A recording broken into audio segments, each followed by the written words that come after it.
You still need to keep in mind that batteries don't last forever, and over time it will hold less and less charge until they eventually wear out.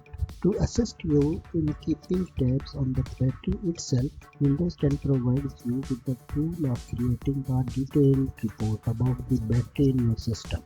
Actually, the report is created by using special parameters with the PowerCfg command. Let's take a closer look. Click on the Start button and type CMD. Now click on Run as Administrator. Type PowerCfg /energy. This will generate the report in a while. Select the path and use Ctrl+C to copy and paste it in your web browser to open it. Now scroll down to the battery information page. The design capacity represents the amount of charge that the battery was designed to hold. Full charge capacity, which represents the amount of charge that the battery will actually hold.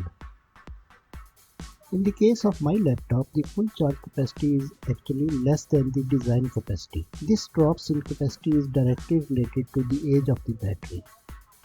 My laptop is 3 years old and have two batteries installed. One is built-in and the other is detachable. Now you will need some calculations to find the actual capacity of the battery you have. Open calculator. Divide the last full charge by design capacity. Multiply by 100. This is the current capacity of the battery you have. If you like this video, please thumbs up and please don't forget to subscribe Technicya. Bye bye.